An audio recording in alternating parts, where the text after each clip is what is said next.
जय जगन्नाथ लाल सची संताना, विश्वंभर विख्यात श्रीनिमाई विद्वाना।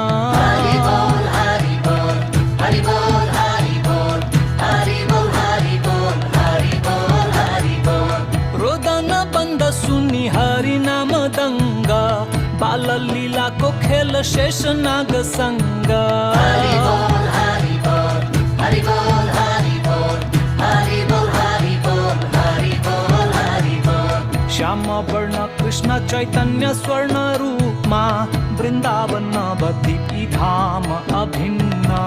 जय सच्चिदानंद जय सच्चिदानंद जय सच्चिदानंद जय सच्चिदानंद। कृष्ण चंद्र गौर चंद्र पूर्ण पुरातन, कलिकाल शुभ सकुन गौर भजन। जय सच्चिदानंद जय सच्चिदानंद जय सच्चिदानंद जय सच्चिदानंद। बाल लीला गौरांग भाग्यवान ब्राह्मण, धन्य पाई दर्शन हरि भोग अर्पण। जय सच्चिदानंद जय सच्चिदानंद जय सच्चिदानंद जय सच्चिदानंद। नटघाटानी माई आनंद घाटी घटना, रूढीवादी अवज्ञा अवरोध उत्पन्न। जय सच्चिदानंद जय सच्चिदानंद जय सच्चिदानंद जय सच्चिदानंद। दिग्विजयी काश्मीरी विजेता पंडिता, बालकनी माई सामू शरम अत्यंत। हरि बोल हरि बोल हरि बोल हरि बोल हरि बोल हरि बोल हरि बोल हरि बोल। काजी सामू चैतन्य धारी उग्र रूप, हरि भजन बाधक वचन स्वरूप।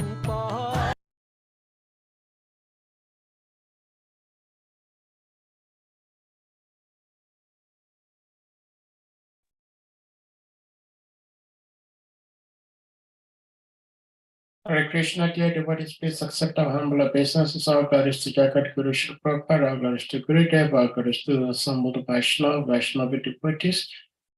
Devotees, we thank you all for being here today. We have His Grace, Salika Prabhu, who will be speaking to us today.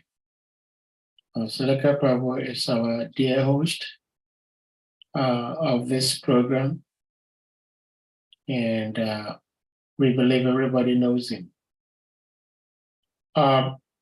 Prabhuji, if you are ready, we'll put the verse on the screen and you may start speaking.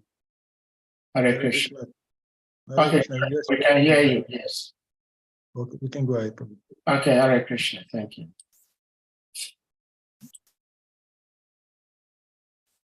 Om Namo Bhagavati Vasudevaya. Om Namo Bhagavati Vasudevaya. Om Namo Bhagavati Vasudevaya.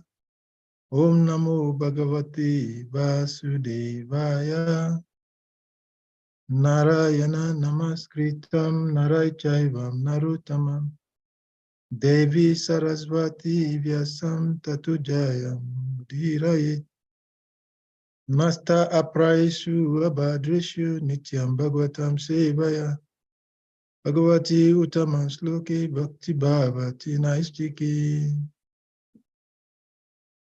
We're reading from SRIMAD Bhagavatam, second canto, chapter 6. Today we are reading text number 9 and 10.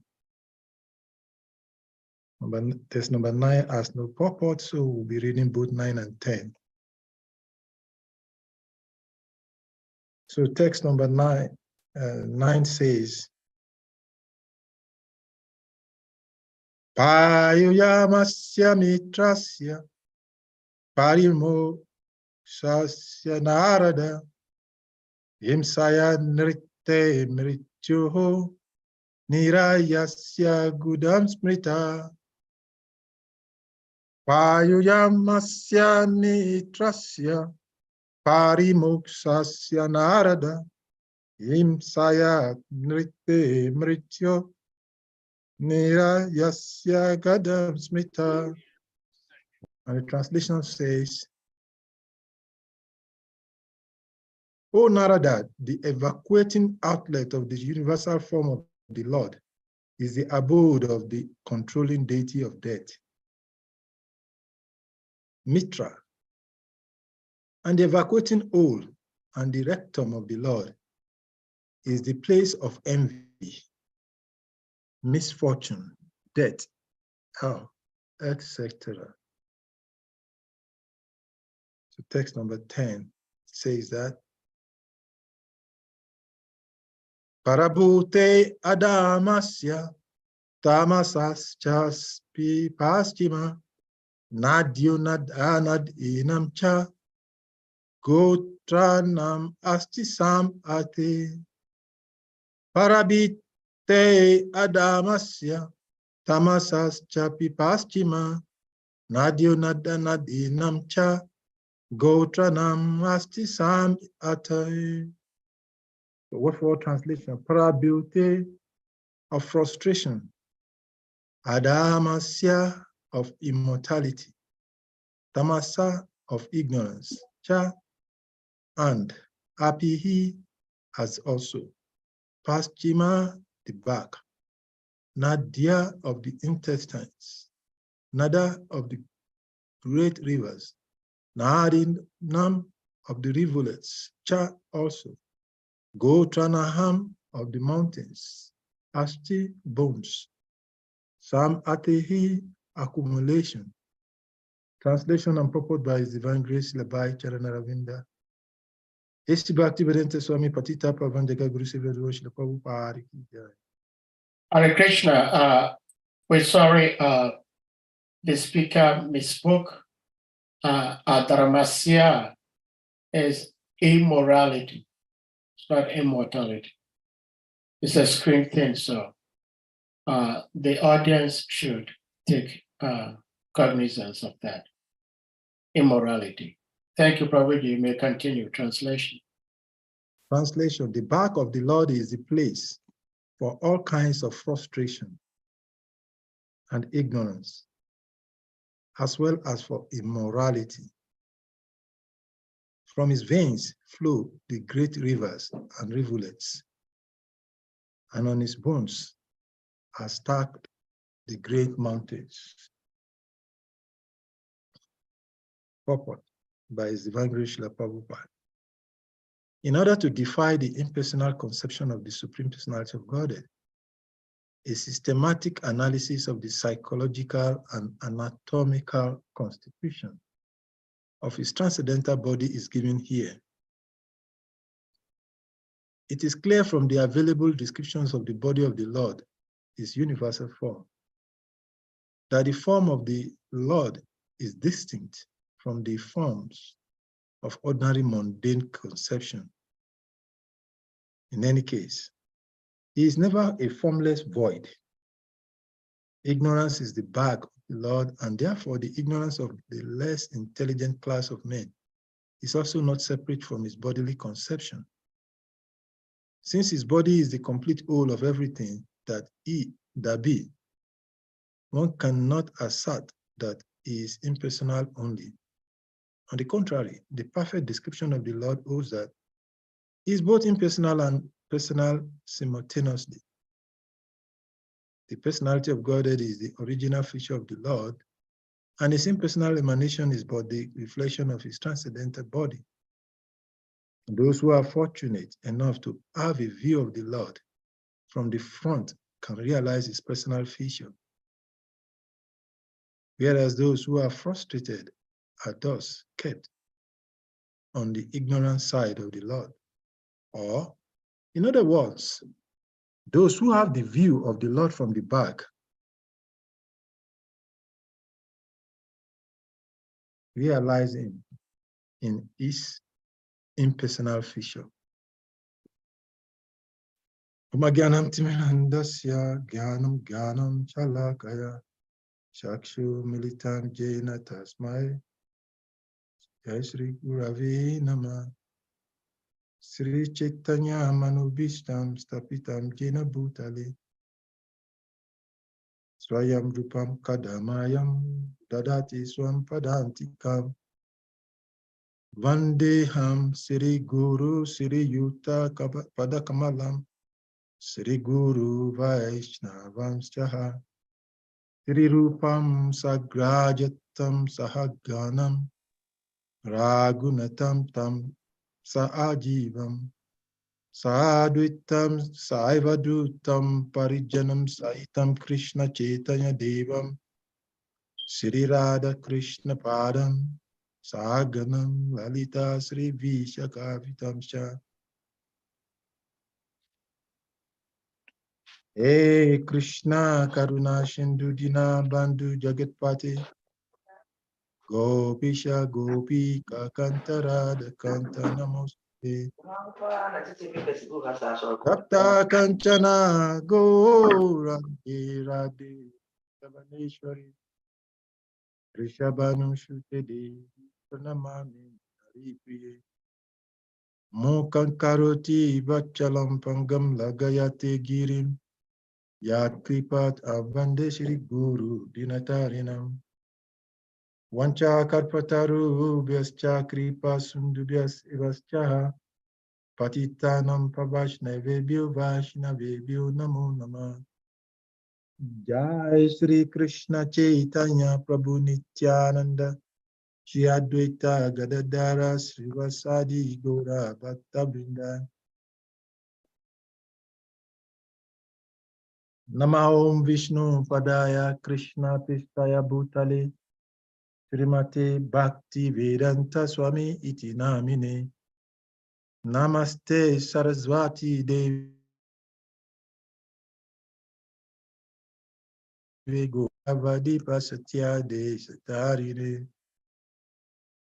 Namo Vishnu Padaya Krishna Pistaya Bhutale Srimate Bhakti Teta Swami Iti Namine Namaste Krishna Padaya Prabhupada Assistant Mani Shri Gaura Karuna Shakti Bhakti Ti Iteti Namine Jai Sri Krishna Chaitanya Prabhu Nityananda Shri Advaita Gadadara Srinivasadi Gaura Bhatta Vrinda Hare Krishna Krishna Krishna Hare Hare Hare Rama Rama Hare Hare Hare Krishna Krishna Krishna Hare Rama Rama Hare Hare Hare Krishna Krishna Krishna Hare Hare Hare Rama Rama Hare Hare Hare Krishna Krishna Krishna Hare Hare Hare Rama Rama Hare Hare Parabote Adamasya Tamasascha Pipasima Nadyo Nadana Adinam Chaha Gotranam Nastisa'am Aitai. The back of the Lord is the place for all kinds of frustration and ignorance, as well as for immorality. From his veins flow the great rivers and rivulets, and on his bones are stacked the green mountains. Hare Krishna. Before attempting to speak on SRIMAD BHAGAVATAM, we want to offer our respectful obeisances once again.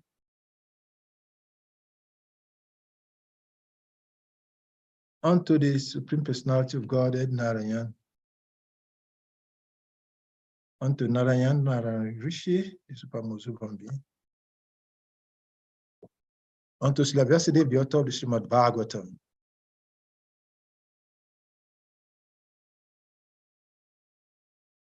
Unto Mother Saraswati, the goddess of learning. And unto Srila Vyasadeva, the author of the SRIMAD BHAGAVATAM, and to all of the Vaishnava Acharyas in the disciple section. I want to offer respectful obeisances to the devotees who are assembled on this platform today, by whose mercy we have the opportunity to render this service for the pleasure of the Supreme Personality of Godhead. So we are continuing today the reading from SRIMAD BHAGAVATAM, and we're reading from second canto of the SRIMAD BHAGAVATAM. We are taking our lessons from our discussion today from chapter 2 and we're taking text number 9 to 10, which is the continuation of the Ushashukta subtitle. And this is interesting because it is the climax of what we are doing. Chapter 6. Hmm? Chapter 6. Chapter 6, verses Yes, 9 6, to 10. verses 9 to 10. Yeah. And it is interesting because this verse is very interesting and most wonderful because it relates to the purpose of the sitting down to listen, to hear, and to try to speak on SRIMAD BHAGAVATAM. This chapter is trying to describe to Narad Muni, Brahma, the form of the Supreme Personality of Godhead. And for those who are self-realized,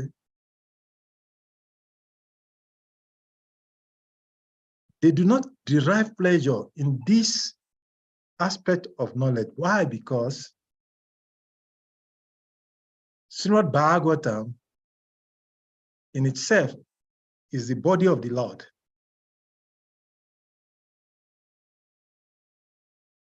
In the Padma Purana, in the Uttarakhanda of the Padma Purana, it is said in the 30th verse that SRIMAD BHAGAVATA Kityo Yam Pratyaksa Krishna Evahi, that without a doubt, SRIMAD BHAGAVATAM is directly Lord Krishna himself.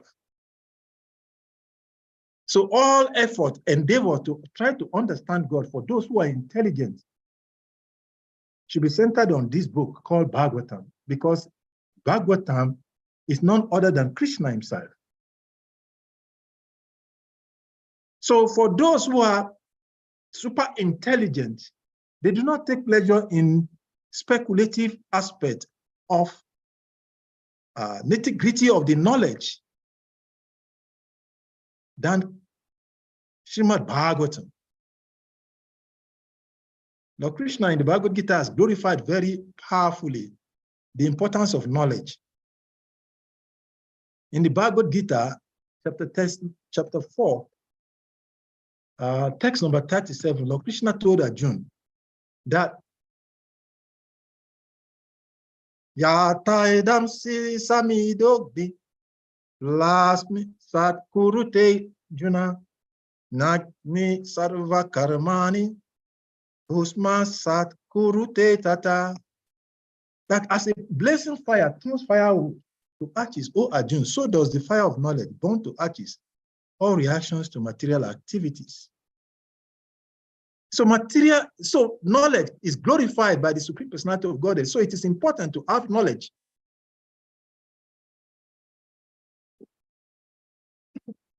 But when we talk about knowledge, the devotees are not so much particular interested in this aspect of knowledge because they focus on the most essential aspect of knowledge. And that is why in the text where we are reading today, from the first stanza of the purport, Srila Prabhupada emphasized, he explained that in order to defy the impersonal conception of the Supreme Personality of Godhead, in other words, this detailed knowledge of this, as Prabhupada put it, physiological and anatomical constitution of the transcendental body of the Lord is described for the purpose of saving those who are encapsulated, who are grossly captured by the conception of impersonal realization of God.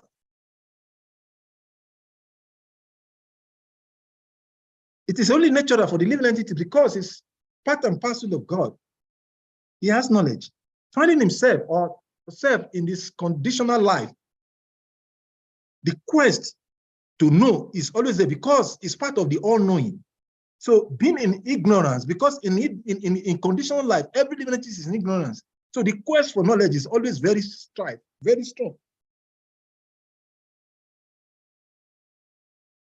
So therefore, these impersonalists, they go further.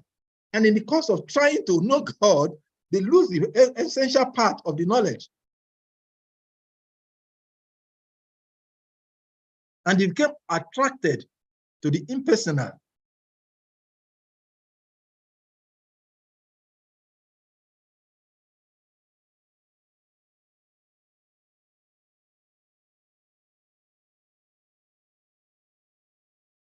They are attracted by the impersonal aspect of features of the Supreme Personality of God, but the devotees are not interested because they know that the essential knowledge of God is not about the impersonal realization. Lord Brahma, in the SRIMAD Brahma Samhita, he sang very, very interestingly. Advitam, Achyutam, Anandim, Anantarupam, Adyam, Purusham, Navayauvanam cha, Vedeshu Dulabam, Adulabam, Atma Bhaktam, Govindamadi Purusham, Tamaham Bhajami. Lord Brahma, he was reciting that he, Brahma, is worshiping the spiritual Lord, who is inaccessible to the Vedas, but is obtainable by pure unalloyed devotion of the soul. So Lord Brahma is pointing to the essential aspect of knowledge.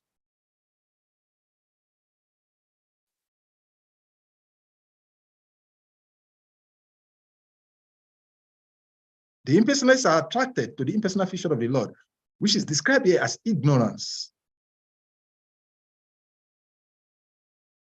So one who is intelligent on the part of bhakti, or which is intelligent sadhaka,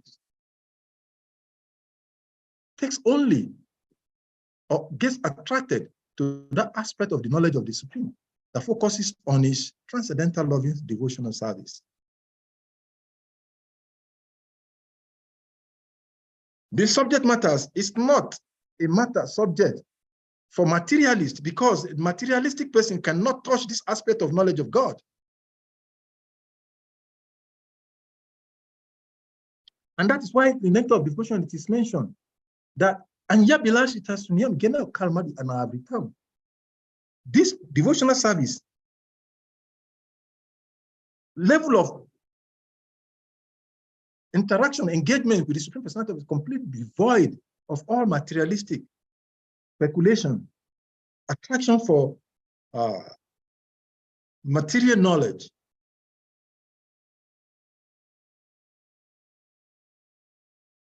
So those who are intelligent on the part of devotional service understands that the essence of the scriptures, this elaborate detailed explanation of the different features of this world, the right root of the Supreme Personality of Godhead, is so attractive, is so interesting. But it is meant, as is mentioned here in the purport, as given by Srila Prabhupada, to educate those who are the conception of the Supreme Personality of Godhead in its impersonal features.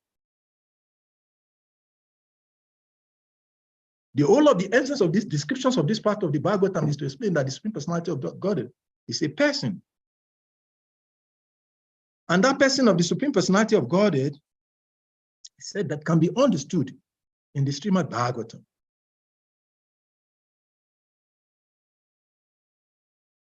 And that is why in the Padma Puran, the description of the Lord is said to be this Bhagavatam. And that is why the Bhagavatam 12th canto is divided into the different aspects, part of the features of the Supreme Personality of Godhead. The first and second canto of the SRIMAD Bhagavatam are considered to be the lotus feet of the Supreme Personality of Godhead. So if one wants to have the transcendental understanding of the features or the forms of the Supreme Personality of Godhead, you should meditate on these two cantos of the SRIMAD Bhagavatam. Then the third and the fourth canto of the SRIMAD Bhagavatam is considered to be the ties of the Supreme Personality of Godhead. And the fifth canto is described to be, in the Padma Purana, to be the navel of the Supreme Personality of Godhead.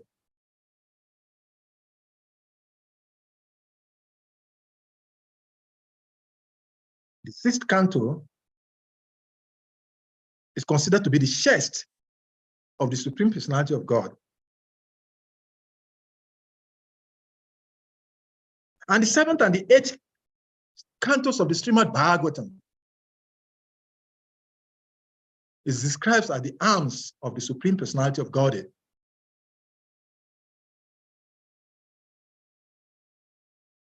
The ninth canto is considered to be his throat.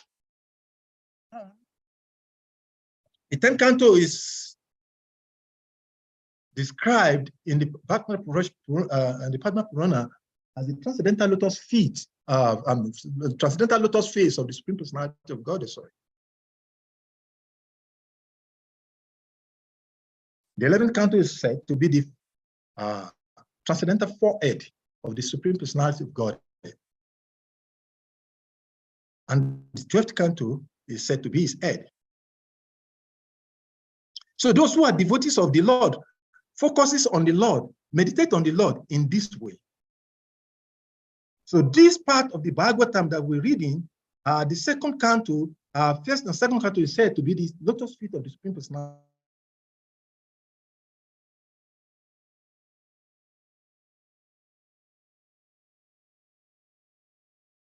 of Godhead.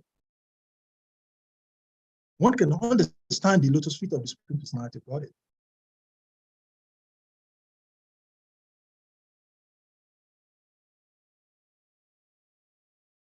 And when one understands the lotus feet of the Supreme Personality of Godhead, it can get the essential purpose of the Supreme Personality, because the whole of the endeavor and the part of spirituality is focused on the lotus feet of the Supreme Personality of Godhead. And that is why Lord Krishna told Arjuna in the Bhagavad Gita that to those who are desirous to loving me with devotion, I will give you understanding, just like he gave to Brahma. We read Brahma Samhita. When we look at Brahma Samhita, when we look at how Lord Brahma was blessed by this sound coming from the fruit of the Supreme Personality of Godhead, when Lord Brahma was giving birth to in the lotus flower.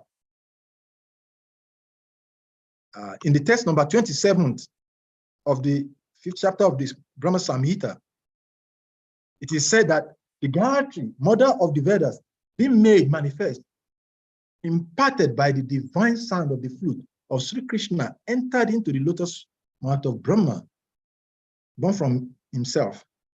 And through this, his 8-year-olds, the lotus-born Brahma, having received the Gayatri of strength from the flute song of Sri Krishna, attained the status of the twice-born, having been initiated by the Supreme Prima Preceptor, Godhead himself.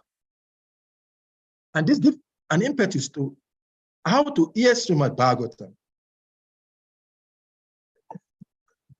It is natural for the living entity in the conditioned life to want to understand everything, but what can a conditioned soul with a conditioned senses understand of the Supreme Personality without the transcendental blessings or mercies of the Supreme Personality of Godhead?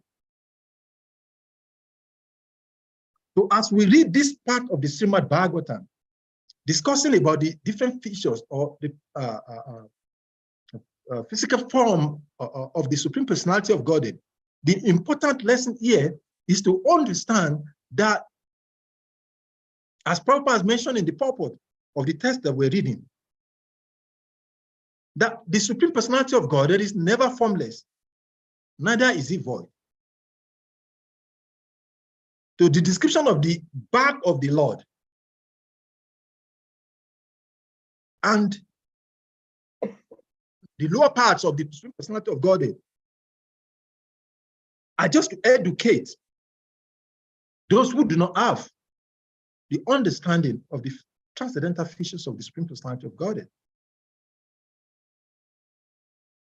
But the purpose of Bhagavatam is not for this. The purpose of the Srimad Bhagavatam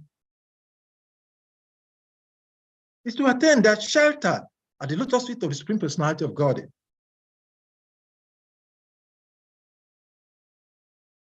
And that is why, after hearing all of these narrations, after hearing all of these descriptions, if one does not come to that point whereby he completely,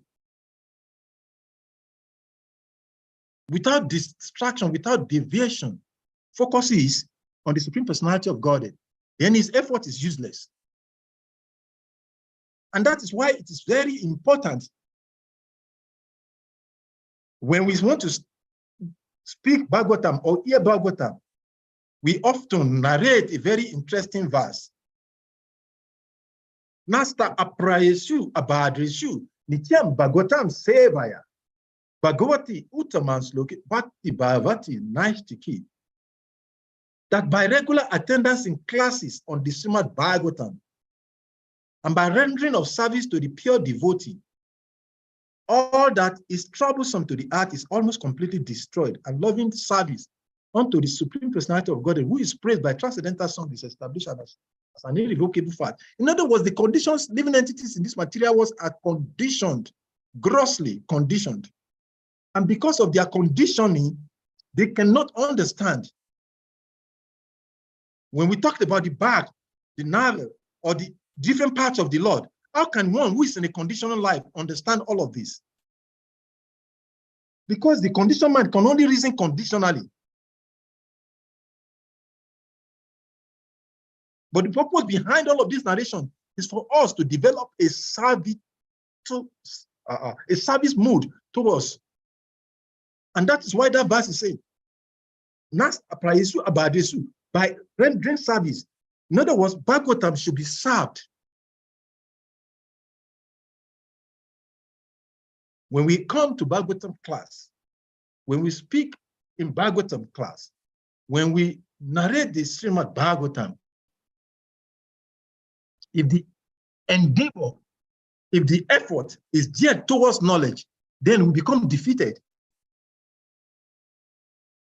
Because this transcendental sound, just like Lord Brahma, when he hears through his 8 ears, as Lord Brahma himself was described in the Brahma Samhita, he becomes free. Then he could understand the transcendental features or nature or the personality of the Supreme Personality of Godhead. In other words, our inclination, our desires, our endeavor, our motivation to know or to understand the Supreme Personality of Godhead will come only when we become purified. But no one can become purified without rendering service to the Srimad Bhagavatam. And how do we render that service? By reading, by hearing the Srimad Bhagavatam in a service mood that is devoid of desire for knowledge, desire for fame, desire for material gains. And free from all of anarthas. That is what Srila Rupa Goswami said. When we approach Srimad Bhagavatam in this mood, then purification can come by the mercy of the Lord.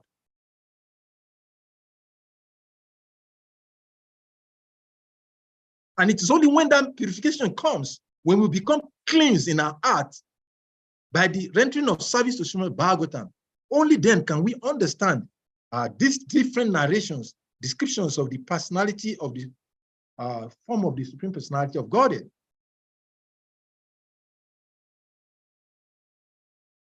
And that's what Prabhupada said in the purport.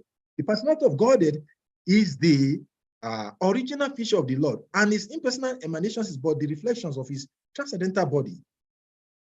And Prabhupada said that what? Those who are fortunate enough to have a view of the Lord from the front can realize his personal feature, but who can come to that platform of seeing the personal feature of the Lord from his front? Only a bhakta. Priman jana shurita bhakti vilo chanina. Look at Yanti. As the Brahman said also, that only that person whose eyes has been purified by the touch of the oil of pure love of Godhead, only him can see, only him can hear, only him can understand the transcendental features of the Supreme Personality of Godhead. And as we listen, as we hear the SRIMAD BHAGAVATAM, if we do not come to this conclusion of this understanding, then our endeavor, our time in listening to this SRIMAD BHAGAVATAM becomes a futile effort, because it does not produce any result. Sometimes the devotee will ask questions like, why is it that someone is in the path of Krishna consciousness or part of spiritual life, and so many lifetimes, so many decades, he has not changed? How can he change? Because SRIMAD BHAGAVATAM is not an intellectual book, as we quoted from the Padma Purana. SRIMAD BHAGAVATAM is the Supreme Personality of Godhead himself.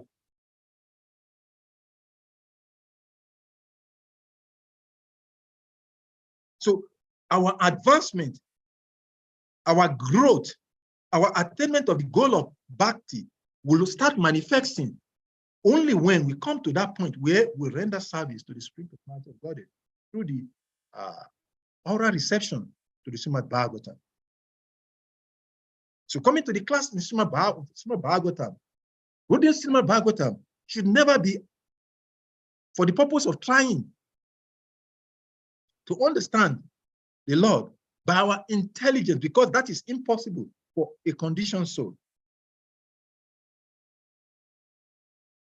As we hear these narrations, when we look at this statement of this text, now Brahma is telling Naranduni,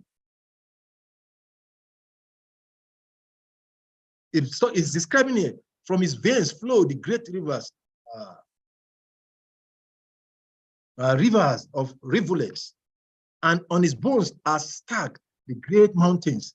How can one understand all of these descriptions?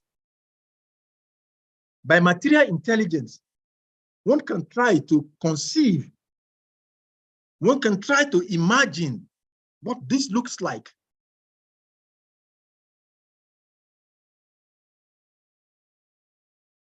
But one wants to really understand this. All he needs to do is simply surrender to the lotus feet of the Supreme Personality of Godhead in service attitude. Only then all of this become understandable. As Lord Brahma said, by the Vedas, even one cannot understand the Supreme Personality of Godhead. And unless one have understanding of the Supreme Personality of Godhead, how can he surrender to him? And unless one surrenders to the Supreme Personality of Godhead, how can he be freed from the entanglement of material conditional life? It's not possible.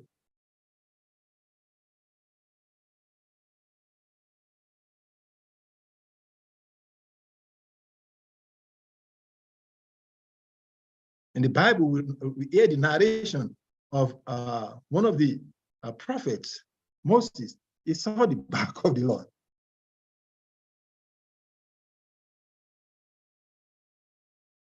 And he described to someone in that tradition this verse, what it means, what it portends. How can you understand? Sometimes people try to equate spiritual transcendental knowledge with religion, and that is where the problem comes. Because the moment we try to understand by our material intelligence, confusion comes, speculation comes. Thousands and thousands of literatures has been written speculating about the form of the Supreme Personality of Godhead. But for a devotee, he simply stick to the description of the Padma Purana. He approaches these descriptions of the form of the Lord, understanding that all of these forms that is described can only be understood by one who has come to the transcendental platform of purity. No one can understand. It's not possible. For one who is conditioned, how can imperfect senses understand the perfect senses of the Supreme Personality of Godhead? It's not possible. So the whole process of our devotional life should be geared towards coming to this realization.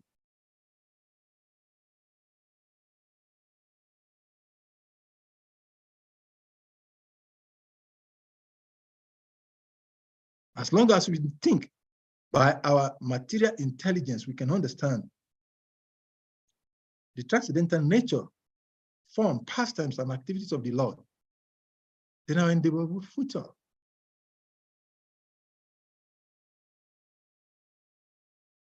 So when we read verses like this from the SRIMAD BHAGAVATAM,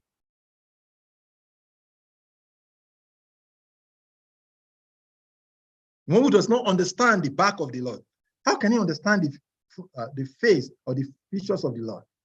It's like going to the market to try to buy gold, and one does not have the knowledge of what gold is like. He will buy some iron rod, and they come back and said he has bought some gold. So to understand this subject matter, one should simply focus on becoming pure. And that requires only one thing: surrender to the lotus feet of the Supreme Personality of Godhead. All of these descriptions are inconceivable by one who is embodied. The greatest foolishness of the conditioned soul is that it tries to understand the transcendental personality in a conditioned materials engagement. And that's why Lord Krishna told Arjuna in the Bhagavad Gita, Prakite kriya manani, guna karma sarvasa, ahankara vimudatma, katam iti manyate. He's thinking, yes, okay, Lord Brahma is telling Narada, this is, how can you understand this description? Devi yesa gunamayi, mama maya, dratyaya. Ma evaye, papa diante, maya metam tarantite. No one can understand. All these descriptions of the Supreme Personality of Godhead, one can only speculate as long as he is in this conditioned material body. This subject matter is for those who are on the transcendental platform. And that is why the Brahma Samhita is such a beautiful, nice, wonderful book. The contribution of Lord Chaitanya Mahaprabhu himself to the world.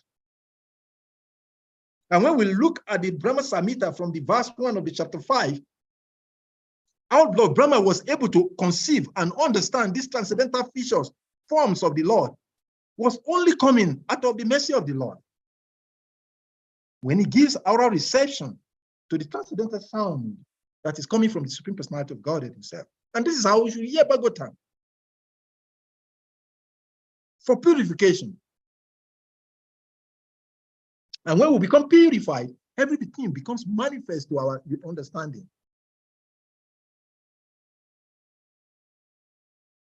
And like one of my brothers will say, then we'll see Krishna face to face in our front like this. And then we will stretch our arms and then give him an handshake. Oh boy, Krishna, please give me your handshake. But at the conditioned stage of life, no one can understand. It's impossible. So as we read, as we hear this narration, the descriptions, There are classes of men, even on the part of spirituality. And the impersonalists are particularly mentioned here in this particular verse that we're reading. They have a conception out of their mental speculative endeavor in trying to understand the Lord. They concluded the Lord is impersonal. And recently, in an interfaith discussion, someone was asking, and we were explaining that there are 4,500 religious organizations, considered religious organizations in the world. And someone in the audience asked a question. He said, but let us even think about this. How is it that there are so much religious organization centering on one personality, God, one God? If we say God is just one, so how can religious be this number, so much number? And I said it's continuously growing. As at the last count, it was 4,500. By now, it is maybe 4,800, and it will continue growing. How? Because according to their conception of or perception of where they are in their elevation from the conditional life towards the goal of becoming transcendentally situated, they will describe God in a particular way.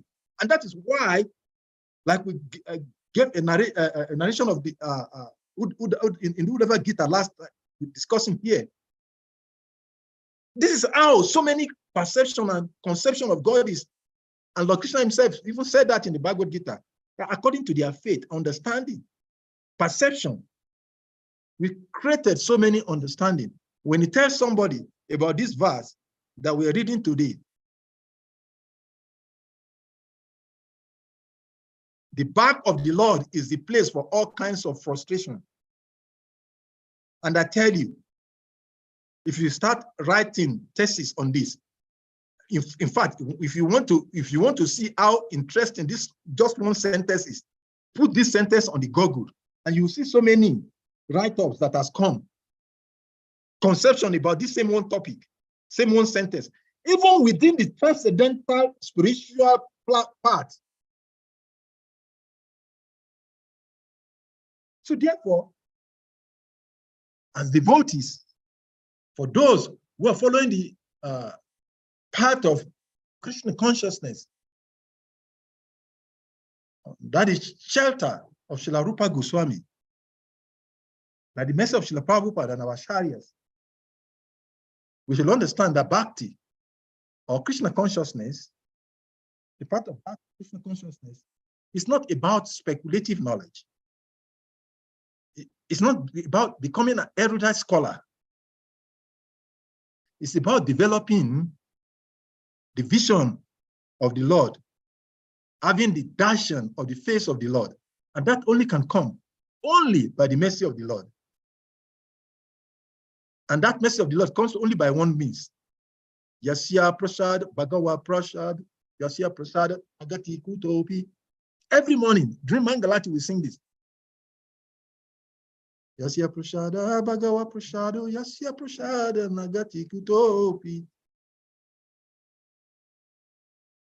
By the mercy of the Lord, he has manifested in the form of Bhagavatam. But who can understand Bhagavatam? We can understand. Yasya Prasada, Bhagawa Prasado, Yasya Prasada, Nagati Kutopi. By the mercy of the spiritual master, we can understand Bhagavatam.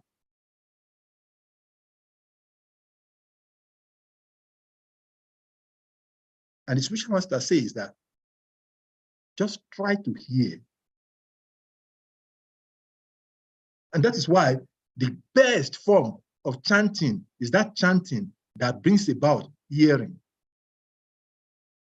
There are so many educators on the part of chanting or hearing and hearing. And some would say, well, you are chanting, try to meditate on the Lord. It's all futile effort for one who is conditioned. You can't achieve it. It's impossible. Just try to hear. Touch Srinum. That word, Krishna uses several times. It's one of the most important words that Krishna used in the Bhagavad Gita. Touch Srinum. Listen, just hear. Just try to hear. And when we hear, the dust covering the pure glass of the earth is filth is cleansed off. That's the price you about is you. Just render service of hearing attentively. Just try to hear. Don't try to gymnastically conceive anything. Just try to hear. Because purification comes only from that hearing. And when we sufficiently hear, the wall of the heart will be purified. And when the heart is purified, one will understand that Krishna is the Supreme Personality of God. Then one can understand his features, one can understand his form, one can understand his pastimes.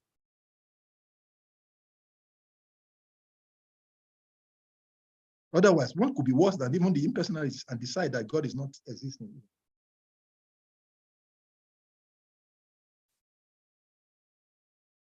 So as we go on in the narration of the second canto, chapter 6 of SRIMAD BHAGAVATAM,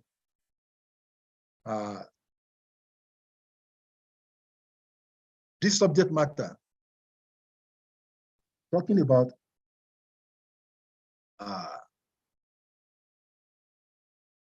this interesting subject matter of Risha Shukta.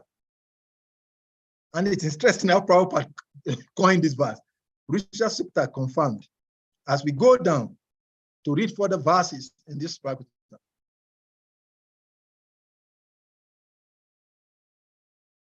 when you in the text number 13 to 15, there is a very interesting statement there, and I will round up on this. Beginning from me, Brahma, Lord Brahma is saying, down to you and Bhava, Shiva, all great sages who were born before you, the demigods, the demons, the nagas, the human beings, the bears, the beasts, as well as the reptiles, etc. All are phenomenal manifestations of the universes, namely the planets, stars, asteroids, luminaries, lightnings, thunder, and the inhabitants of the different planetary systems, namely the Gandharvas, Apsaras, Yakshas, Rakshasas, Bhuta, Ganas, Uragas, Pasus, Pitas, Siddhas, Vidyadharas, Charanas, and all other different varieties of living entities, including the birds, beasts, trees, and everything that be, all are covered by the universal form of the Lord at all times, namely past, present, and future, although he is transcendental to all of them, eternally existing in a form not exceeding 9 inches. That's a very interesting point that was given there. Thank you very much, Sadi, for bringing that. Everything is summarized. Well, who can understand this?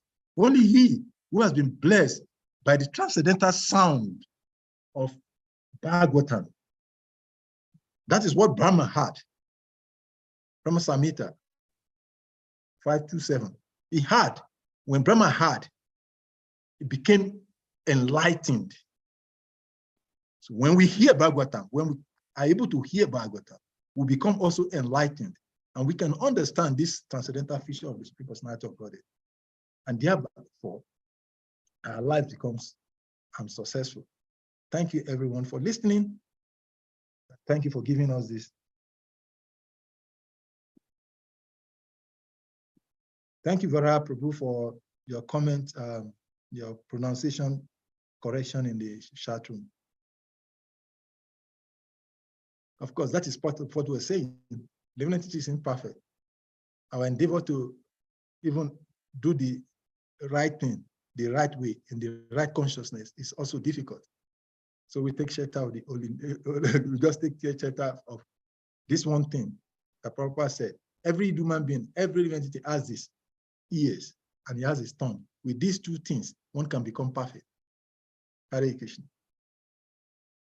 Hare Krishna. Thank you so much, His Grace SALIKA Prabhu, for speaking Bhagavatam. It's always so beautiful hearing the Bhagavatam, and especially hearing from Vaishnava devotees, and more importantly, hearing from Vaishnava devotees in the assembly of fellow Vaishnava devotees. So it's very interesting as you moved a little ahead of what this chapter entails. And what you read, verses 13 through 16, is a very serious, mind-boggling statement made right there by Al-Brahma, man. So devotees, if anyone has questions, comments, realizations, please, you may use the hand emoji or your physical hand to ask your question or speak. And revered speaker will try to facilitate your queries. Hare Krishna. Prabhuji, I have one quick question. Somebody like me coming from a Christian background, I heard that, from the Bible, the Lord chose Moses to lead his people from slavery in Egypt back to Israel. So the Lord,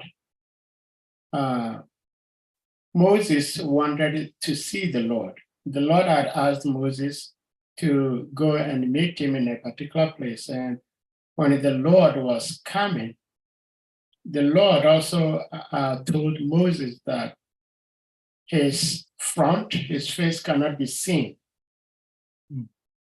His back is what can be seen. And so Moses went to that particular spot where the Lord had mentioned. I think this is in Exodus chapter 33, verses, 33, 18. 33, 18 to like 22, 23, to the end of the chapter. It is said that the Lord put his hand over the face of Moses, so Moses could not see his face. And Moses only saw his back. Now we are reading that at the back of the Lord represents ignorance. So if Moses was shown the ignorance of the Lord, how then does Moses get in knowledge to help save the Lord's people from slavery from Egypt, taking them back to Israel? Thank you very much. If you may help me with this. Okay. In the purport to Bhagavad Gita chapter 10, text number 10, Prabhupada explained something very unique.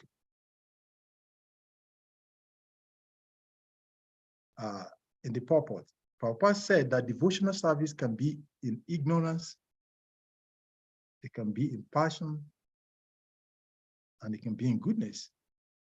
We already have read in the scriptures that all of the material manifestation is working under the three modes of material nature. Yeah, go down. Go down. Stop there. When the person knows the goal of life, but is addicted to the fruit of activities, karma yoga. Yes. When he knows the goal, but is in Gyan. So Prabhupada is explaining here different levels of bhakti. Thank you very much. So devotional service, and also this is also explained in Nectar of Devotion.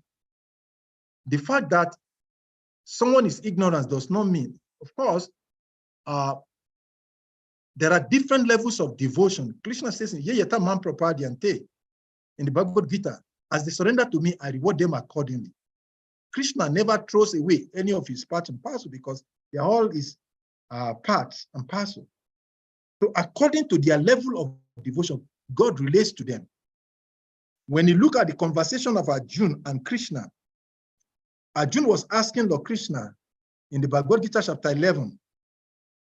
Lord Krishna, Arjuna was asking him, Arjuna said, "Oh, greatest of all personality, O supreme form."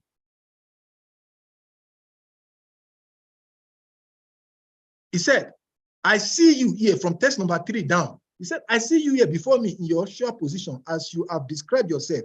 I wish to see how you have entered into this cosmic manifestation. I want to see that form of yours. If you think that I'm able to behold your cosmic forms," that is a very key statement mentioned by Arjuna there. If you think that I'm able to behold your cosmic form, then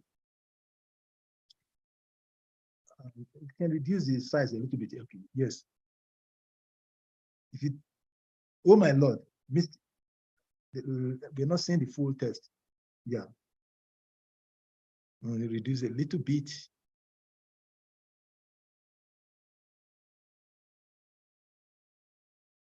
We're not saying all of the text. I think it's from your end. What Okay. text? Okay, let me read from my screen. It said, Yeah. "Oh, greatest of all personalities, O supreme form, if you think that I am able to behold your cosmic form, O my Lord, O master of all mystic powers, then kindly show me that unlimited universal self."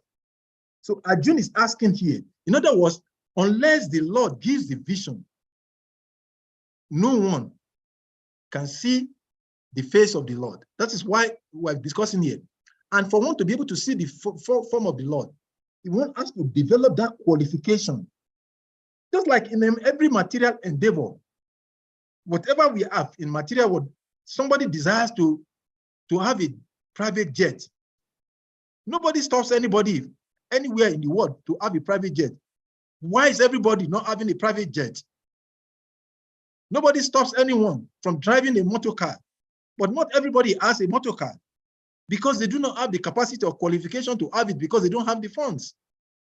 So if ordinary material things cannot be achieved just by wishing or thinking, then how can someone think that my material on the platform of spirituality, everything can be seen? They want to see God. So here God is telling Moses, you cannot see my face, because Moses, although he is a devotee of the Lord, but he has not come to that platform, just like we all here are in Krishna consciousness. But not every one of us can put our chest and say, I'm seeing Krishna when I'm chanting Krishna. But that's a different case when it comes to Srila Prabhupada. In one of the Sangha in the early days, the devotees were in Kirtan. I can't remember exactly where that pastimes took place. And after some time, Prabhupada kept silent and he was laughing very ecstatically. And afterwards, devotees went to him and Prabhupada, what happened? He said, didn't you see? Narayana was there. He was mentioning. They are here. But devotees cannot see anything. They're all in the room, but they cannot see. Their eyes are open wide. This two toy called eyes. They are open wide, but they cannot see Narayana. They cannot see. So just like in material life, one cannot achieve anything or acquire anything by his might without developing the qualification for it. So in the same way, in spiritual life, on the part of spirituality, or to see the supreme spiritual personality, Krishna himself, one has to develop the qualification. And Krishna has said it. And someone said, I want to see God. Show me if that's your God, if that is truly you are worshiping God. Then the question is, do you have the qualification to see God? Prove to me that you are worshiping God. I said, how can I prove to you? When you don't have the eye to see God? Or do you claim that you have that ability to see God? You cannot even see the back of your head. And you are claiming that you want to see God, who is all eyes. He has no limitations. That is the supreme personality of God that we worship. And that's why Lord Brahma in the Brahma Samhita, it took time. When you see, after that text number 27, and that's why you see that when we are greeting the deities in the morning, we start from that text number 29. So because until that moment, from the text number 1, of that chapter 5 of the Brahma Samhita, it is describing the situation of Brahma. And until that moment when he becomes purified by the hearing from the sound vibration coming from the flute of the Supreme Lord, he was never able to. And it was only when he became that purified, then he was able to say, oh, this is who you are. Oh, Govindam Adipurusham Tama Amba Jami. So Moses, in essence, is a devotee of the Lord, but is a devotee in a particular category, just like we are all devotees. Everyone in the material world is a devotee of the Lord. No one is not a devotee. But we are devotees at different levels. Just like in the material world, we are all equal. Because we are part and parcel, we are all spirit soul. But we're not all equal. Prabhupada said, if you say we are all equal, then let me take you to the front in the same cage with a lion. Then you know whether you are equal. We are all equal, but there is a gradation of equality. So the Lord is manifesting his back to Moses, does not diminish the fact that Moses is a devotee of the Lord, but is a devotee who is at still a particular level of consciousness race. Excuse me. So there are devotees in the mode of goodness. There are devotees in the mode of passion. There are devotees, and there are devotees in the mode of goodness. But beyond that, one has to come to the transcendental platform. And that is why I didn't ask that question. And Lord Krishna answered in the 18th chapter of Bhagavad Gita, text number 54. Brahma Bhuta Prasanatma Na Sushati Na Kankshati Samasaveshu Bhukteshu Bhaktim Bhavate Param. That we want us to come to the transcendental platform. Our bhakti, our devotion must rise from the good ignorance. You see people go to church every Sunday. People go to mosque every Friday. And they're killing cow, the most sacred companion of the Supreme Personality of Godhead. And there's nothing you can tell them to say, no, don't do this. In fact, they will say, we want to glorify God. So they carry the cow and slaughter. They said, we are making offering to God.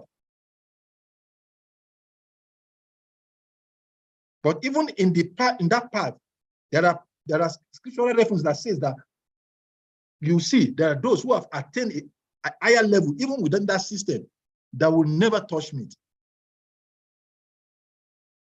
Same in the Christian tradition. So yes, the fact that Moses saw the back of the Lord does not remove the fact that he's a devotee of the Lord. He was empowered by the Lord. Just like even our demoniac democratic presidents across the globe. You think that they are not empowered? They are empowered. They are fulfilling the service, the purpose of the Lord. And somebody will wonder, how can the demoniac people be fulfilling the purpose of? Because we are due to suffer. So because we need to suffer, so there must be somebody who will inflict that suffering. Just like government knows that somebody must be a criminal in the society. So he provides the police, and the police will capture him and torture him like anything. And you can never say that is wickedness, because one thing is that, okay, maybe God is wicked. If God is actually, if we say that this is sanctioned by the Lord, this is God empowering this demon to torment the world. No, that is the mercy of the Lord. That is the purpose of the Lord, because he wants us to run to him. Just like the mother carries the cane, or sometimes he ties the baby down. The mother doesn't want to take away the freedom of the child, but he wants to protect the child from running into the falling into the gutter. So it is the mercy of the Lord. So according to the level of the devotee, Krishna relates, and he gives him, just like we have in the primary school, a class captain.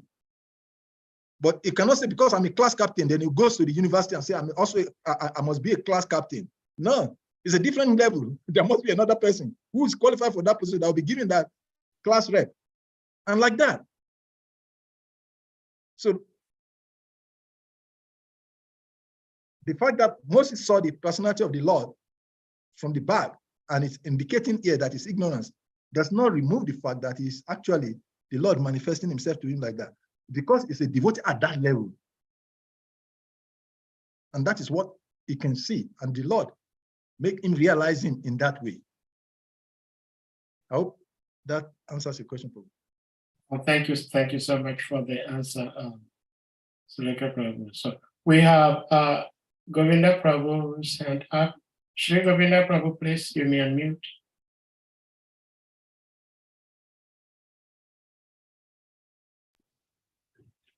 Thank you very much, Salika Prabhu. It's a very elevating Bhagavatam presentation.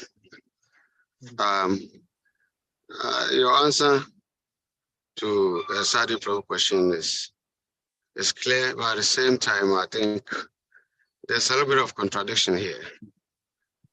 You know, somewhere also in the Bible, it is said that Moses and 77 of the Israelites, the elders of Israel, they saw God and they sat and ate with him.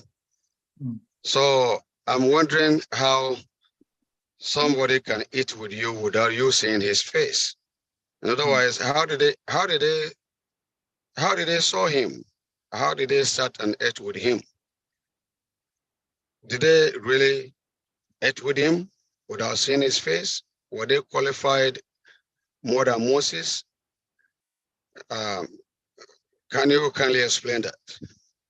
Thank you very much, Prabhuji. In the Bible, there is a statement that says that ye are gods.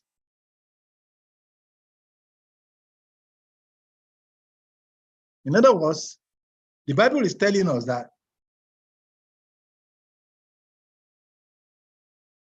in the Psalm 82:6, that same reference is quoted, ye are gods. So when they say, the statement say that the children of the Israelites, they sat and ate with God. KRSNA is unlimited, and according to the needs, it manifests to the living entities in a lower body. The human being is God. To those of us who are in the human form of life, the higher beings, we call them gods. For those who don't even understand that they are demigods, they refer to them as God. It is only those of us who have a little bit of knowledge, we say they are demigod. We classify them as demigod.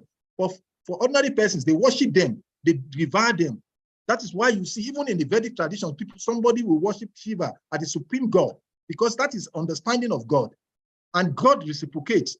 And KRSNA himself confirms this in the Bhagavad Gita, chapter 7, that as they develop attraction for these personalities, so when KRSNA says that it makes their face steady in that way, and they worship that personality who is representative of God as God.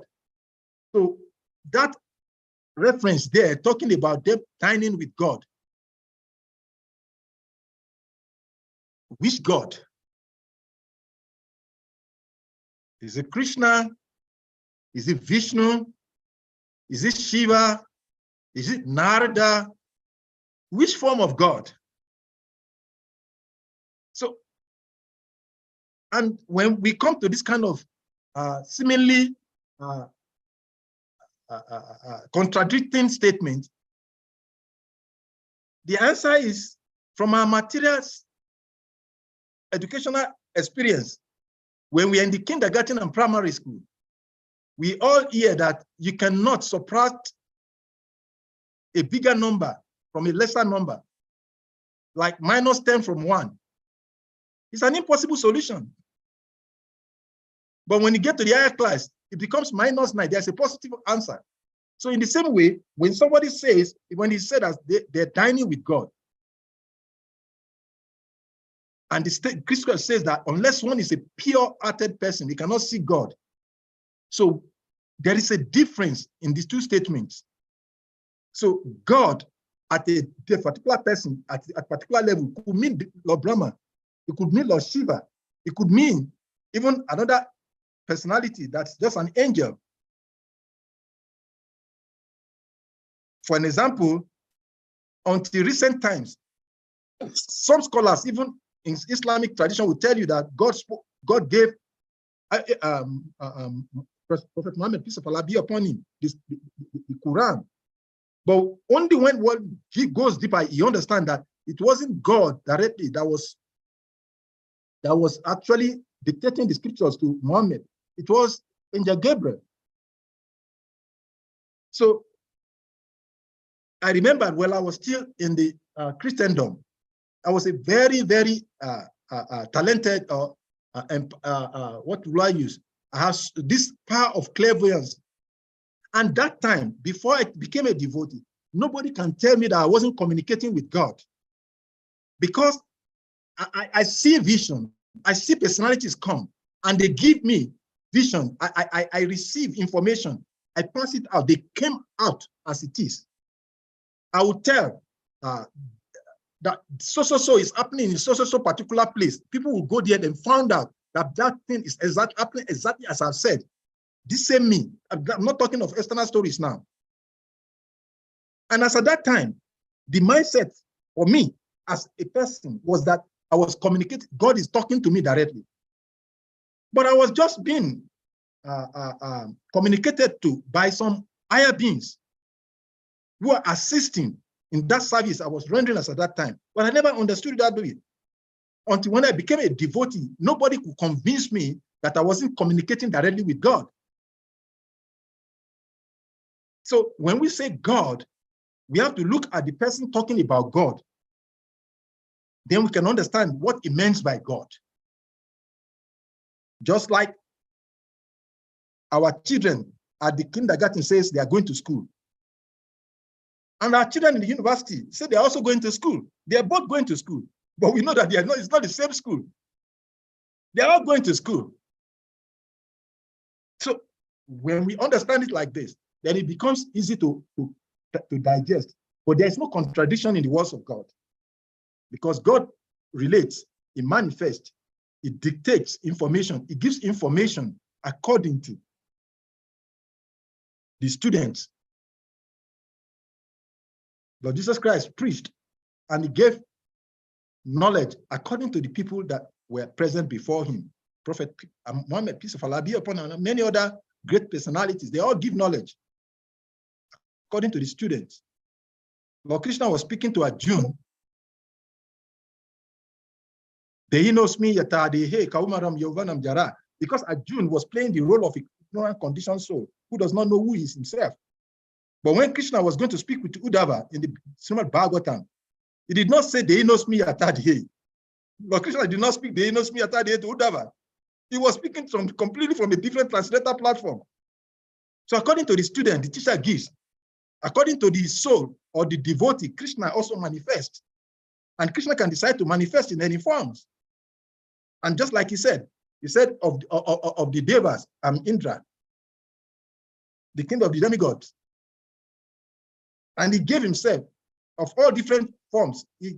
I'm this person, I'm this, I'm this. So when it said that they are dining with God, yes, they are dining with God. But a devotee understands that when they talk about God at that level, it's some manifestation of God, not this Krishna in his supreme Swayam Bhagavan form. I hope I attempted answering the question. Yeah, Prabhu, thank you. See, it specifically says that the sole God of Israel is sat and ate with him. So that God of Israel, I don't know whether was an angel, was a demigod, was the Lord. They made specifically, God of Israel. Krishna in Dwaraka, Krishna in Vrindavan, Krishna in Goloka, Krishna in Vaikuntha. These are all Krishna. But we know that the supreme Krishna is sitting there in Goloka Vrindavan, enjoying himself, he never goes anywhere. So he's Krishna, God of Israel. So Krishna has manifested in that particular form to relate with them according to their level of advancement in God consciousness. So God he is Krishna, and he can decide to manifest himself in any forms. And he is still God, just like Vishnu is God. But we know that Vishnu is a manifestation of God. And that is why in this SRIMAD BHAGAVATAM, Sukadev Goswami said, Krishnas too, but the ones who I am. Unlimited forms of Krishna, but this Krishna is the supreme, is the origin of all origin. And when Brahma realizes, he said, Ishwara Paraman, Sakti Dananda, Anadi Adi Govinda, you are the origin of all origin. Who has no origin? So that verse, does it refer to that personality? No. Because we know, just like somebody comes into the United States of America, and he comes to the city of Ohio, and he sees the mayor there. And he said, I've met the government of United States. Yes, he has, because that is the representative of the United States. But he has not met Biden. Joe Biden is sitting in Washington. So God can be manifested in different forms. Even in Vedic tradition, we understand this.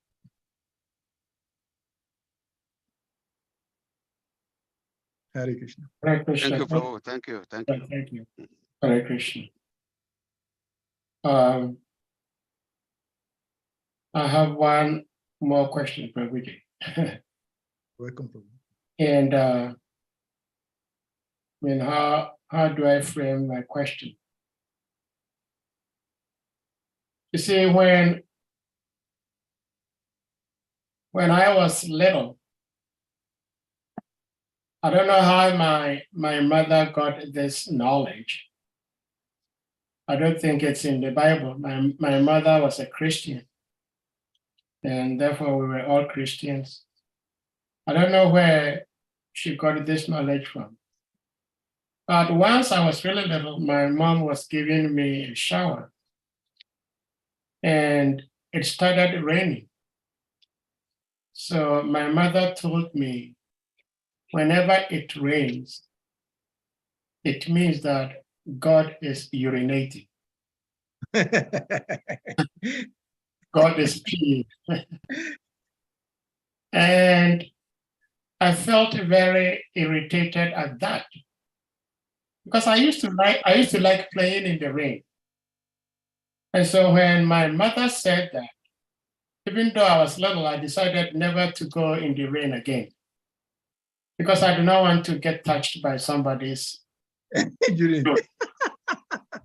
And it's very interesting, because if we go to, I mean, you did text 9 and 10. Yes. Text 8 says, from the Lord's genitals originate water, semen, generates, rains, and the procreators. And your mom wasn't a student of Bhagavatam. No, that's what I'm saying. I don't know how she got to know that. But here it is that the Supreme Lord, when he pees, when he urinates, we have this rain. Yet, as Vaishnava devotees, we understand that the rain is controlled by Indra. And that is why we read from the scriptures that when Nanda Maharaj wanted to perform the Indra Puja, Krishna stopped him, and his father had a very nice argument with him. We need to offer the sacrifice to Indra because he showers rain to us. So how do we understand these seemingly contradictions? Like when it rains, it means God is urinating. And one other aspect also telling us it is Indra who showers down rain. Please, if you may help. Hare Krishna. Hare Krishna. Thank you so much, Prabhuji. You know, the easiest way, Lord Chaitanya Mahaprabhu has given us a very powerful tool in solving the most complex, seemingly inconceivable subject matter by giving us Achintya Beda Abeda Tattva, simultaneously one and different. So whatever cannot be explained could be understood to be simultaneously one and different from the same thing.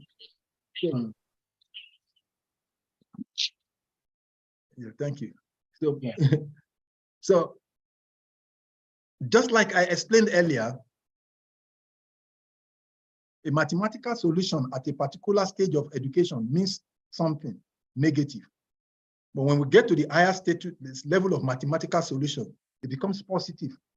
In the same way, when Lord Indra is said to be the controller of rain, he is controlling the rain. And there's a verse, which part of the Bhagavatam, which is explaining that the devas are engaging in their activities under the mercy or under the control of the Supreme Personality of Godhead. So Lord Indra is in control of the rain, but it does not as a supreme control over the rain, because he himself is the controller under another controller, just like the topic that we're discussing now emanated from the question from Narad Muni to Brahma, that you did so many things, you created so many things. Are you the supreme? And Lord Brahma has to explain to him, yes, I'm supreme, but I'm also working under a supreme, that is Supreme Personality, who is supreme than the supreme that is with you. So in the same way, this urine being the rain being the urine of the Lord is an absolute statement. So Papa said the very scriptures are apparition. They cannot be disputed because they are eternal facts.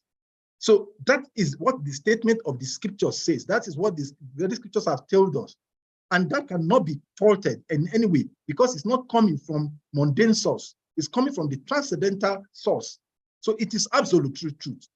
And that Lord Indra is the controller is also absolute, because it's also coming from the same source. So how do we not understand it? Because we understand that the supreme is understood at different levels, depending, and that is why it is important, like I was emphasizing in the body of the lecture, that all of these subject matters can be easily understood by one who becomes a student of Bhagavatam. Because when we understand it by our intelligence, it becomes confusing. And if one is not careful, it develops even doubt. And it falls away on the path. You can imagine someone after many, many lifetimes, he comes in contact with a bona fide guru like Srila Prabhupada in this very age of Kali, in this dense darkness of age of Kali, and he leaves Prabhupada. How can he conceive that? It is unimaginable. But then, that is to show you that even the mind of the most intelligent can be bewildered, as the Bhagavad Gita tells us, by the desire for cultivation of knowledge. So therefore, the most important thing is that once you take shelter of this statement of the scriptures that is given in the Bhagavatam, because it's Krishna himself, when we receive these assertions, these statements in the mood of savor, Krishna, and the story of the Brahmana and the cobbler explains this very nicely. By education, by material calculation, by even religious duty calculation, a Brahmana is far high than a cobbler. A cobbler is not even a Sudra.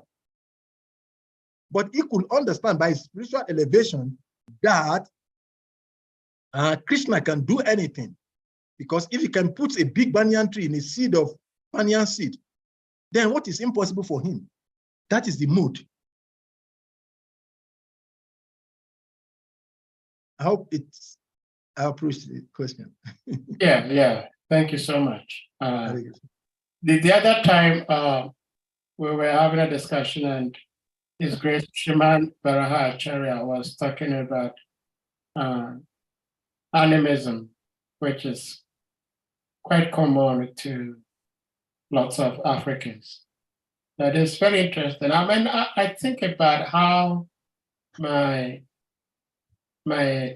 poor mother could understand that rain is God's urine.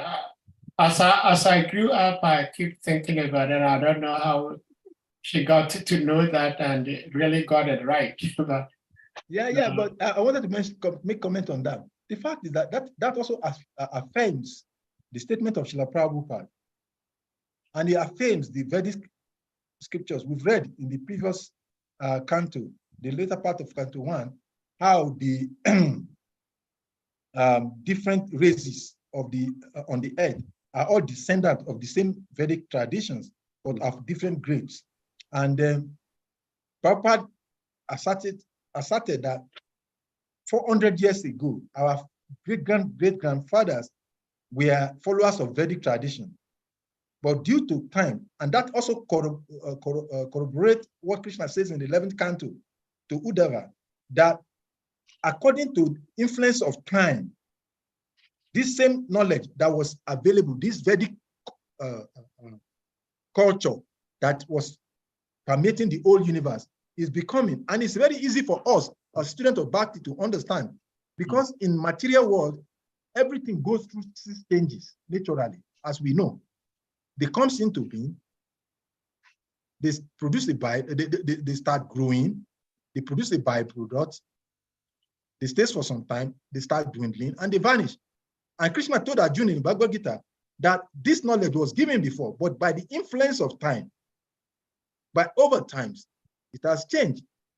And when I was reading recently this 11th canto, I was doing some research, and I was thinking, and that was actually, I got motivation from that canto of SRIMAD Bhagavatam, in the 11th canto, and that how so many religions emanate into the world, how so many religions were developed. I was trying to give a speech at an interfaith place, and I was trying to find resource materials. So I was reading 11th canto, and then you can see that when you look at how, even in our modern day, I was reflecting, when we joined Krishna consciousness newly, there are so many things that we were doing. An interesting one is, recently we were discussing on this platform how it is non-Vedic to eat the remnants of the broken coconut in the front of Jagannath when we want to proceed. Oh. But in those days, when we joined devotional service, we are in Krishna consciousness. We are not talking of an material religiosity. In Krishna consciousness, coconut will be broken in front of the deities of Jagannath, and all of us are scrambling to grab it, and we are consuming because we never knew. And we're in Krishna consciousness. It is because our level of knowledge as at that time was limited to that level of understanding. So as we go deeper, we came to understand. In the same way, this Krishna consciousness, although it looks as something very unattainable, someday, sometime, very soon, by our constant rendition, constant hearing on this SRIMAD Bhagavatam, a day will come very soon that we will see Krishna face to face like this. It's not imaginary statement. It's not a speculative statement that Krishna can be seen, because we can see from practical realization. And that is why in the chapter 9 of Bhagavad Gita, this Krishna said, this is the king of knowledge.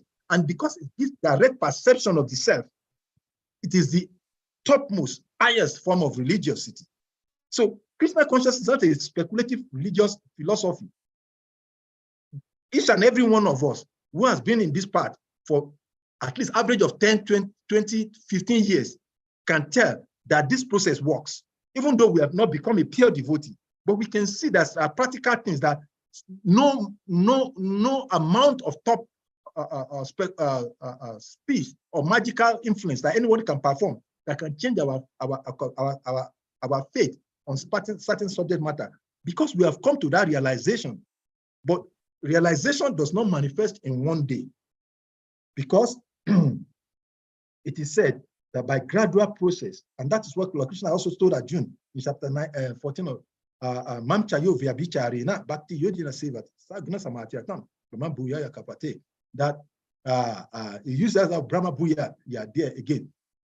Mamchayo did that by regular practice and regular hearing, practice of devotional service, gradually, just like when we are washing our clothes, it's so dirty, and the water is so dirty, we throw it away.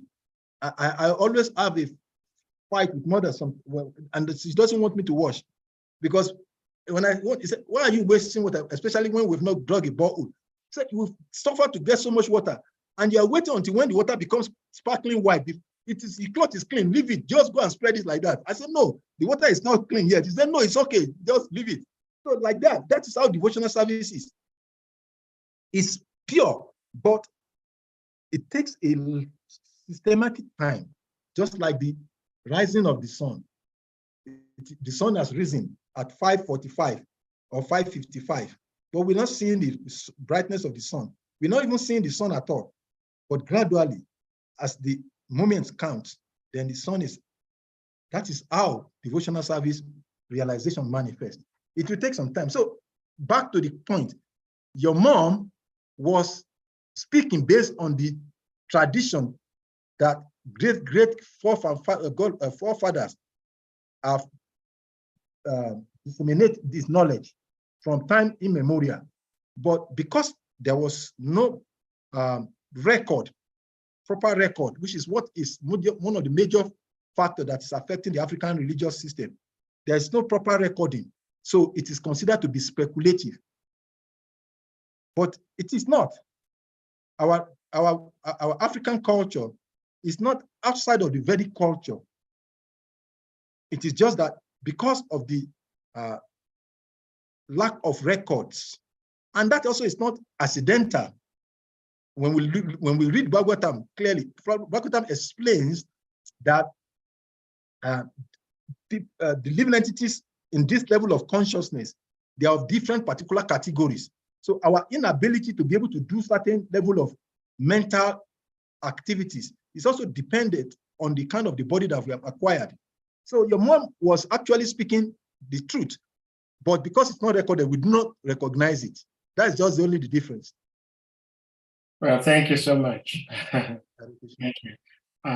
His Grace Harichakra Prabhu, please, you may unmute.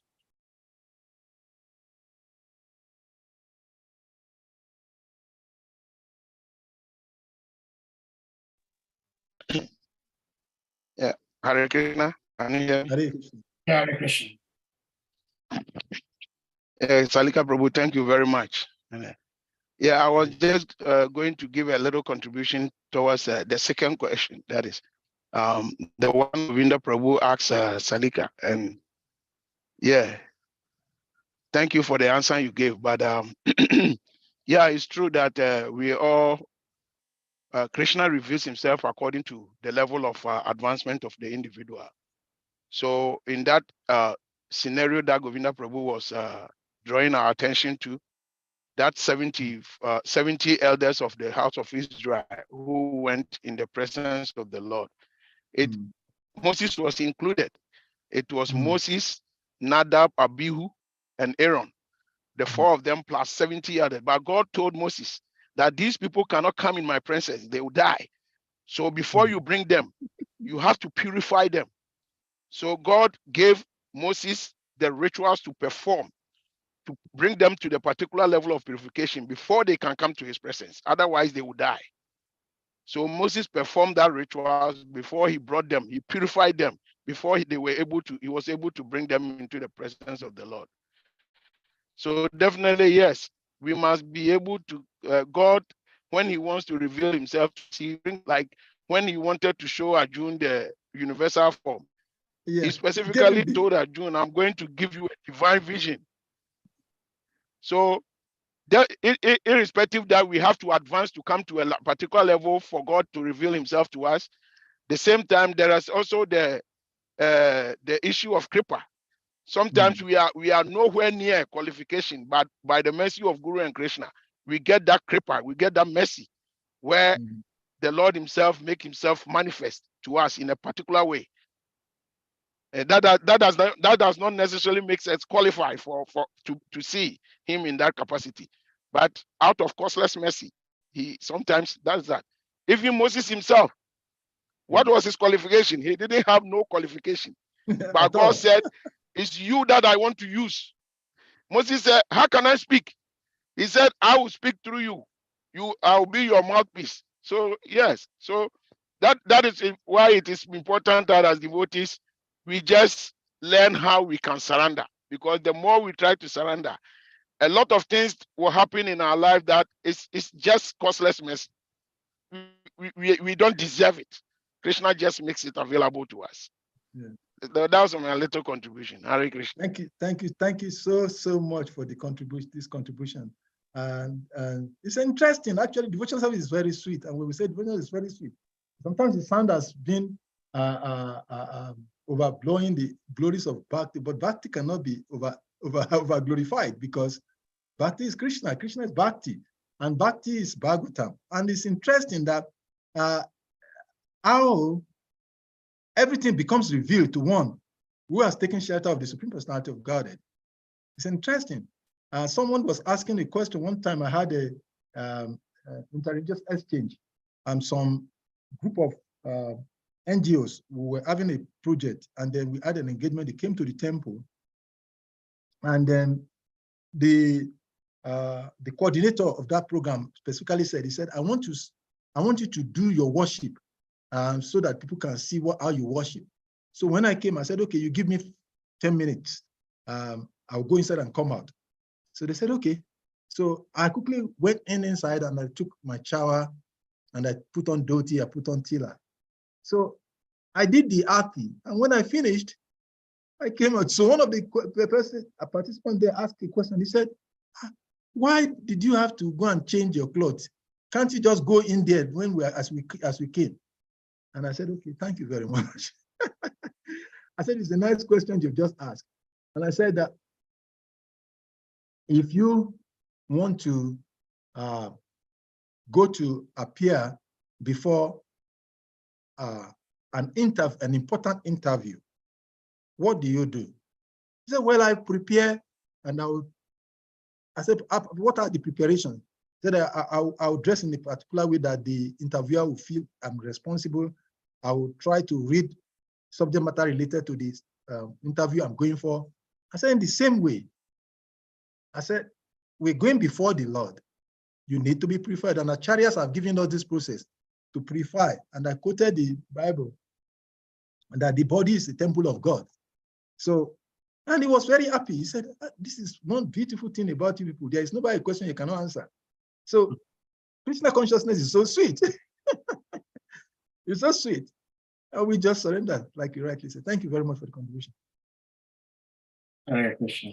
That's beautiful.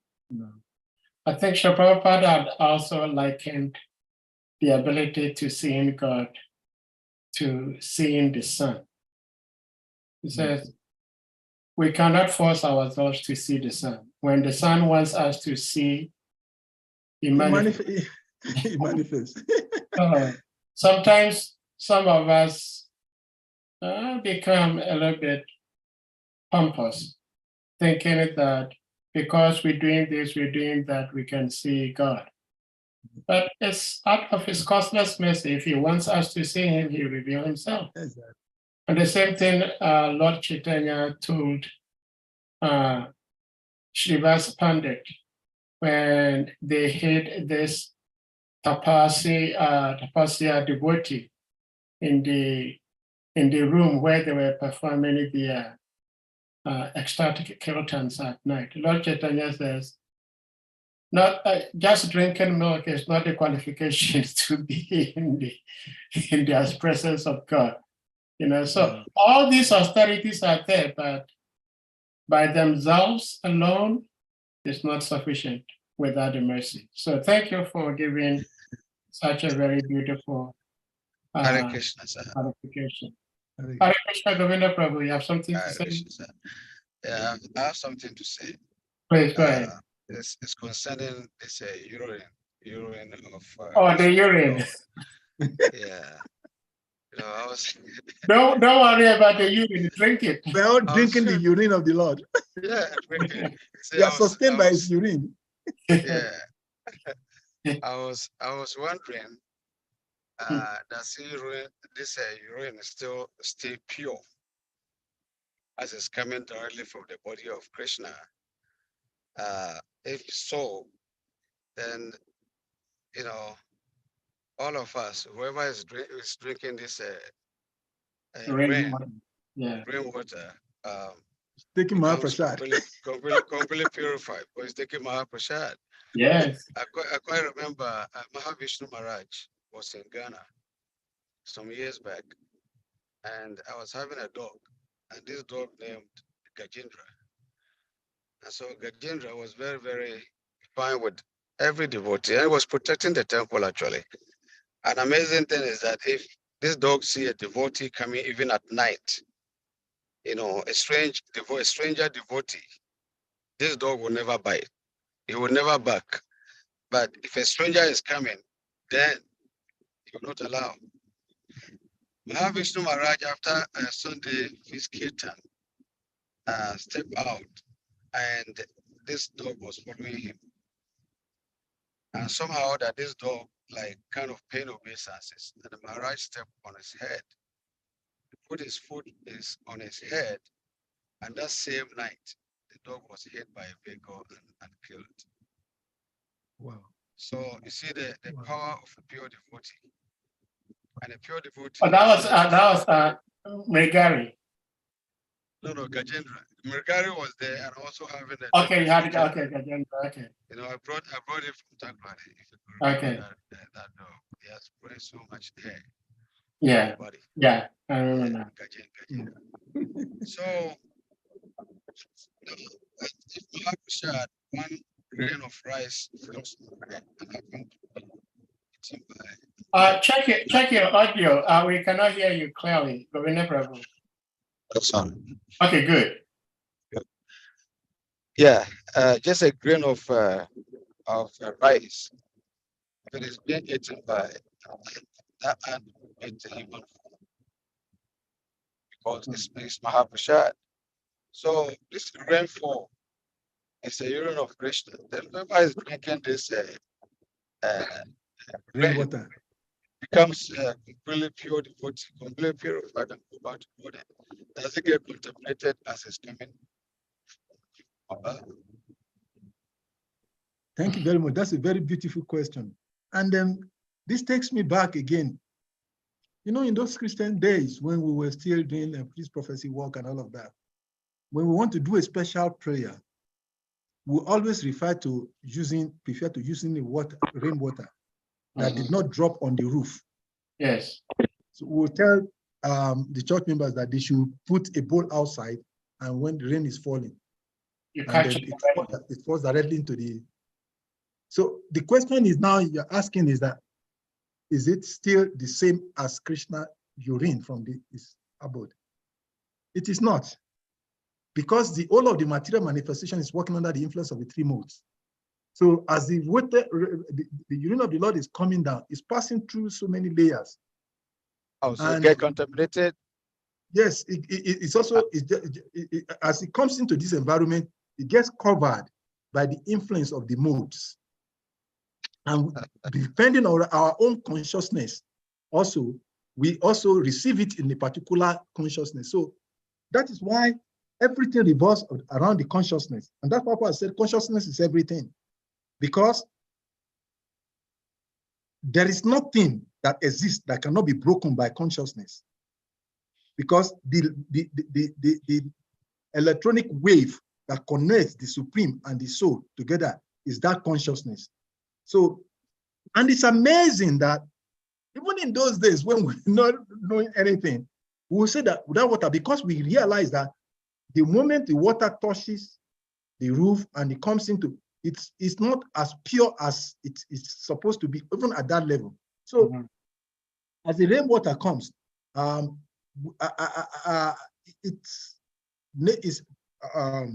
it's only natural to understand that. And let us look at the Ganges water. How it came down into the material world. For the rainwater for the Ganges water to go Bhagirath, in the Mahabharata. When we look at that story, the lost urine, if it has to come directly and come as it is and come here, we cannot contain it, just like God told Moses, you cannot see me. You can only see my back. So we don't have the purification, we don't have the capacity to receive it in its purity, in its pure form. So it has to be diluted a little for us to be able to digest it. So that's Prabhu, it's still debatable, you know, bringing Ganges inside this matter. You know, Ganges, so many things have been thrown into Ganges, but Ganges still remain pure. You know, Ganges cannot be contaminated, and it is tested through laboratory, and it came out pure. You know, just like urine was also tested, and it came out pure. So that is debatable, actually. That's exactly what I'm saying. I shared a story here, I think sometimes back, not too long ago.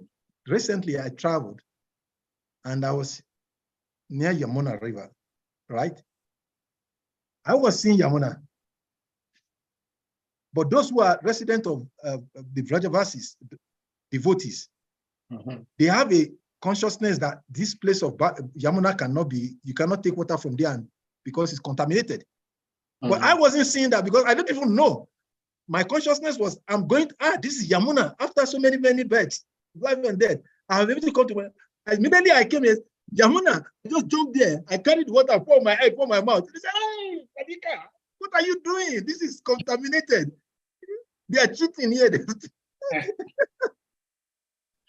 I didn't see it. I didn't see the context. So this is the whole thing. So when the consciousness determines how we receive the same thing, the Ganges water cannot be contaminated. Likewise, Yamuna River. But then, just the rainwater also cannot be contaminated by anything because it's Krishna's pure energy coming out. But according to the consciousness of the individuals, depending on, like Sadev was sharing, when his mother was narrating that story, mother was narrating that story to him because he feels that if he stays too long under water, he will get sick. So just to discourage him from going into the rainwater, he told him that, and he knows that nobody wants to take urine. But the unique, if Sadev knew as at that time that the urine is the, yes. So it is, yes, we just quoted that Sriman Varaprabhu in the verse 8 of this very particular chapter we're reading, chapter 6 of the second canto. Urine is what rain is the urine of Krishna. Yes, if Sahadev knew then that urine was the, as he said, if not know this, the importance of Krishna's potency in his, yes, thank you very much. If Sahadev knew then, he will not stay away from water. He will say, okay, mommy, thank you for letting me know. In fact, I will stay there more and more. So the consciousness matters. So according to the consciousness of individuals, we receive Krishna. And that is why it is interesting that it is said that one should never, for any reason, criticize anything in this material world.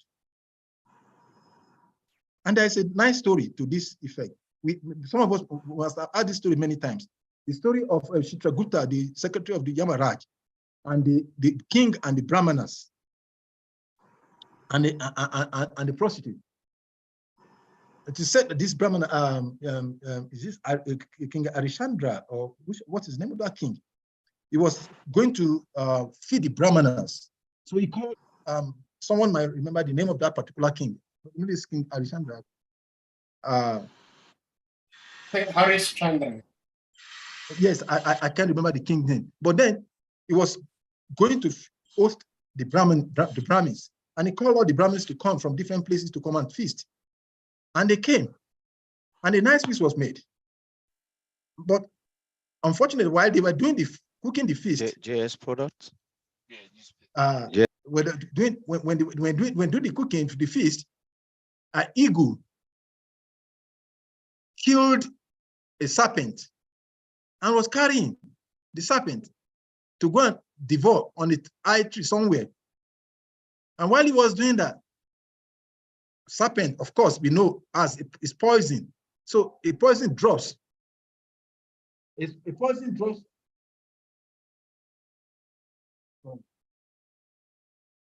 poison drops from the serpent that was being carried by the eagle and fall inside the feast that was being cooked.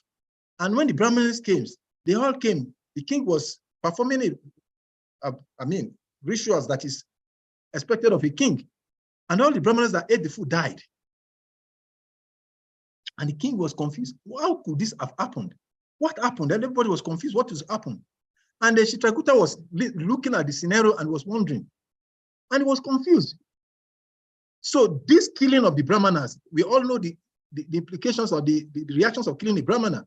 And he was wondering. So this killing of the Brahmanas, we cannot put the sin on the king because the king did not intentionally want to kill the Brahmanas.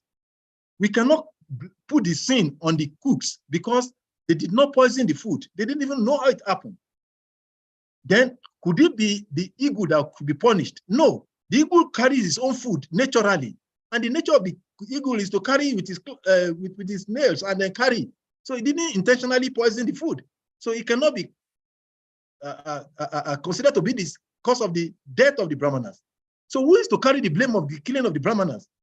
Chitrakuta was confused. He was thinking, who am I going to put this sin on? He was asking his master. The master said, no, just be patient.